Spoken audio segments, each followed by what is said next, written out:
Bonjour à vous tous, monsieur le préfet, monsieur le président. Tout d'abord, je voudrais excuser le président Maille qui ne pouvait être parmi nous ce matin. Et je voudrais aussi excuser mes collègues vice-présidents en charge des thématiques à la fois de l'eau, de l'environnement et de l'agriculture qui sont aussi occupés. Alors, peut-être, oui, l'eau, c'est une problématique importante parce que c'est un bien commun, une propriété de personne et l'eau est nécessaire à la vie. Alors, je vais peut-être d'abord expliquer ce qu'on fait un tout petit peu sur l'eau, parce qu'on travaille, ou peut-être structurer d'abord le Conseil général aujourd'hui du Finistère, en tout cas, parce que je ne sais pas trop comment fonctionnent les autres collectivités bretonnes, mais nous, toutes nos politiques sont tracées et écrites au travers de ce qu'on appelle, nous, notre projet stratégique, et c'est en fait un agenda 21. Donc on tient compte à chaque fois de toutes des trois composantes, de l'environnement, de l'économie et du social. Et on doit faire de la transversalité, on doit se parler entre nous lorsqu'on met des dispositifs en place, c'est-à-dire que quand la vice-présidente en charge de l'eau décide de mettre un dispositif, on doit automatiquement regarder ce que fait ou quel impact ça aura, par exemple, sur l'agriculture. Alors, c'est pas quelque chose de naturel, il faut à chaque fois y penser, à la fois pour les élus, mais aussi pour les services. Mais je trouve que ça commence à bien fonctionner parce que nous sommes à notre deuxième agenda 21 et là, on est au mi-parcours du deuxième et les réflexes commencent à prendre. Alors, ça, c'est la première chose. Et ensuite, nous avons aussi la volonté de contractualiser ce qu'on appelle des contrats de territoire sur l'ensemble du territoire avec toutes les collectivités, c'est-à-dire les communautés de communes et communautés d'agglomération. Et donc, on travaille avec ces communautés par rapport à des politiques qui nous sont chères, comme par exemple, aujourd'hui, s'il y a une vice-présidente en charge de l'eau et de l'énergie, c'est une problématique très forte pour nous. Et donc, on met dans ces contrats de territoire les grands axes, les grandes priorités que nous souhaitons travailler. Après, c'est toujours fait d'une façon volontariste. On n'impose pas, mais on souligne toujours l'importance de ces politiques. Alors, pour l'eau, par exemple, on accompagne toutes les évolutions de pratiques qui peuvent améliorer la qualité de l'eau. C'est vrai pour l'agriculture, mais c'est aussi vrai dans nos propres services, c'est-à-dire sur nos routes départementales. Nous sommes en charge de l'entretien des routes départementales. Et donc là, par rapport, par exemple, au fauchage ou au désherbage des bas-côtés, eh ben, on a aussi intégré ces manières de faire, c'est-à-dire on doit être respectueux de l'environnement. C'est très, très compliqué. Vous imaginez nos agents qui sont sur les bords de route, s'ils doivent reprendre la binette, c'est compliqué. Donc, c'est aussi toute une culture, je crois, et une révolution culturelle de pratique. Alors, par rapport à ça, à chaque fois, c'est introduit cette notion d'agenda 21. Alors, ensuite, par rapport, je voyais mon président du syndicat mixte, du Léon Trégor, là, je ne le vois plus, mais il était là. On accompagne aussi les syndicats pour l'entretien des rives et des cours d'eau. C'est quelque chose qu'on fait régulièrement.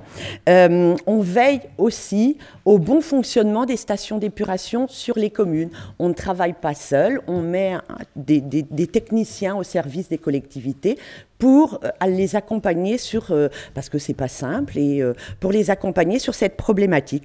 Et ensuite, on contribue à la ressource, à la sauvegarde de la ressource, en sensibilisant les Finistériens sur les enjeux environnementaux, mais aussi on contribue à la protection des espaces naturels, des paysages. Cela se fait toujours en concertation et aussi dans le cadre de nos contrats de territoire. Il y a aussi la volonté, nous avons mis un agenda 21 en place, mais par exemple dans le cadre, les contrats de territoire, on pousse aussi les communautés de communes et ou les communes et on les accompagne financièrement à mettre des agendas 21, mais toujours d'une façon volontariste, c'est-à-dire qu'on n'impose pas, mais on propose. Et alors, monsieur le préfet en parlait tout à l'heure, bon, nous n'étions pas très bons élèves à ce niveau-là, c'est sur le schéma départemental d'alimentation en eau potable. Aujourd'hui, on y travaille, on veut sécuriser l'alimentation en eau potable, et aussi, on peut aussi se féliciter, même si ça se fait globalement dans l'ensemble, aujourd'hui sur le territoire breton quasiment, notre territoire, le Finistère, est couvert à 100% par des sages. Je crois aussi c'est des choses importantes.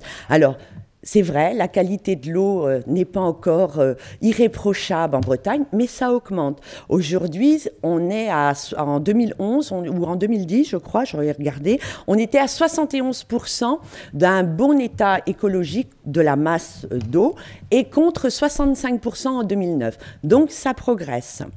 Alors, maintenant, je voudrais revenir un tout petit peu. Et puis, pour moi, c'est compliqué parce que je sais que la bio contribue à l'amélioration de la qualité de l'eau, mais en tant qu'agricultrice, je me dis il y a aussi d'autres méthodes, mais je ne vais pas rentrer dans le débat parce que du coup c'est quelque chose de beaucoup plus large et du coup on va sortir du cadre. Alors, je voudrais juste faire un petit retour sur notre agriculture. Je crois que on est en Bretagne globalement, on est sur une agriculture de minerais. On produit des kilos de cochon, des litres de lait et des têtes de chou-fleur, par exemple. Mais on est très peu soucieux de la valeur ajoutée. On est vraiment sur de la production de masse. Et du coup, l'ensemble, globalement, les agriculteurs ne voient leur salut que par le volume. Et je crois que ça, c'est quand même quelque chose de fondamental pour expliquer aujourd'hui les problématiques de l'eau et de cette concentration. Alors, paradoxalement, on est sur un tissu agricole très, très important, avec beaucoup d'emplois, beaucoup de producteurs et beaucoup de production. Cependant, ce sont des chiffres régionaux et je me plais à les répéter. En 10 ans, nous avons perdu 20 000 emplois à la production, compensés par 500 emplois salariés. Donc, ça fait 19 500 emplois nets perdus. Ça se fait dans le silence le plus total. Personne n'en parle. Si ça avait été une entreprise qui avait fermé et on avait perdu 20 000 emplois, c'était la révolution. Je crois que ça aussi, il faut le savoir. Et donc, derrière ça, je pense qu'il y a aussi la problématique du foncier, de l'étalement urbain, mais pas seulement de la préservation du foncier agricole, mais il y a aussi la problématique de la répartition de ce foncier agricole. Et je crois qu'aujourd'hui, on est, même si on est tous conscients qu'il ne faut pas urbaniser à outrance, il faut que derrière, on puisse aussi parler de cette répartition du foncier agricole. Voilà. Alors maintenant, je vais revenir à la bio. Bien sûr, dans le Conseil général soutient la bio et soutient toutes les structures qui travaillent autour de la bio. On soutient les producteurs bio, mais on soutient aussi les conversions. On soutient les jeunes agriculteurs qui s'installent en bio. Mais nous avons quelques exemples que je vais vous citer qui aussi incitent et on voudrait mailler le territoire et sensibiliser les élus par rapport à cette problématique de circuit court, parce qu'on est toujours dans notre notion de développement durable, circuit court, de proximité, sensibiliser les consommateurs pour qu'ils deviennent des acteurs, mais ça, il y a encore beaucoup de travail. Et donc, 2 exemples, un peu simplement. Depuis 2004, depuis l'acte 2 de la décentralisation, tous les conseils généraux, les départements, sont en charge des collèges. En 83, nous n'avions que le patrimoine bâti. Aujourd'hui, on a l'accueil, l'hébergement, la restauration et tous les agents qui sont arrivés, personnels du Conseil général. Là, pareil, nous avons sensibilisé nos équipes, à la fois les principaux, même si eux sont encore de la fonction État, mais on a essayé de travailler avec eux et on a incité, on a mis un dispositif en place pour que aussi les collèges puissent mettre des agendas 21 sur leur collège. Donc souvent, je citerai le collège du Château parce que c'était un des collèges qui s'était porté volontaire pilote pour cette expérimentation. Et on a bien vu que toutes les composants, donc c'est-à-dire les personnels, les enseignants, les élèves, la partie administrative, étaient partie prenante de l'agenda 21 et on les a vus travailler, par exemple, sur la restauration et sur les déchets au départ, parce qu'il y a énormément de gaspillage dans les restaurations. Et le cuisinier a commencé à introduire des produits bio, a commencé à disons, peut-être donner une autre manière ou donner le goût de consommer ou de manger d'une autre façon. Et on voit bien que progressivement, l'introduction de produits bio dans les collèges se fait, pas sur l'ensemble du Finistère, parce qu'on est toujours sur quelque chose de volontariste, mais ça progresse. Et par rapport à ça, les enfants ont pris aussi conscience de cette notion-là. Et souvent, les familles, quand je suis allée voir ce qu'ils avaient fait sur le collège, j'ai rencontré des familles qui disaient qu'aujourd'hui, c'était les enfants qui sensibilisaient les parents à ces notions-là. Donc, c'est tout petit à petit, mais on y arrive. Et le deuxième dispositif que nous venons de voter, hein, c'est quelque chose de tout neuf. On l'a voté en octobre, en séance plénière 2 octobre. C'est aujourd'hui ce travail-là qu'on a fait avec les collèges. Progressivement, on va le faire avec les communes et les communautés de communes.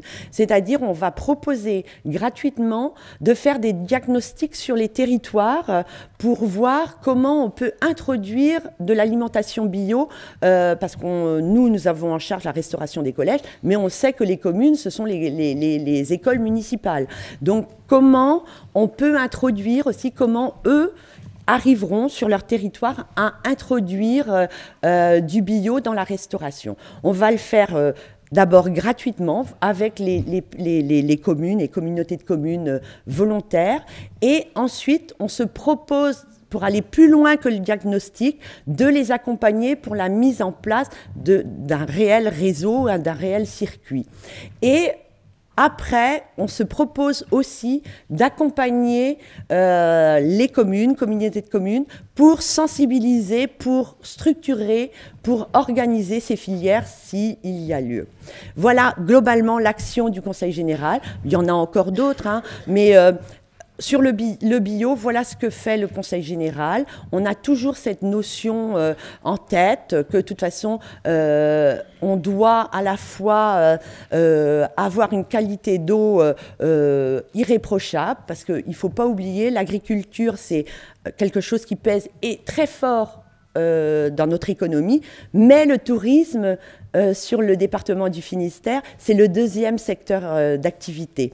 Donc c'est quelque chose c'est une équation un peu difficile à régler, dans la mesure où, en plus, les 8 baies en contentieux, nous en avons 5 sur le département. Donc, il va falloir qu'on s'y attaque parce qu'on ne peut pas sacrifier une économie par rapport à une autre.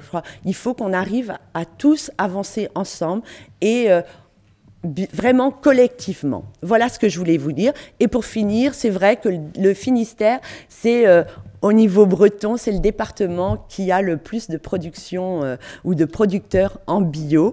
Et l'an dernier, je crois, sur 132 exploitations, nous avions 20 installations en bio, soit 15%. Je crois que c'est pas mal. Mais il faut toujours garder, mais là c'est mon petit côté producteur, garder en ligne de mire le revenu du producteur et aussi la structuration et l'organisation pour que tout le monde puisse vivre de son métier. Voilà, je vous remercie.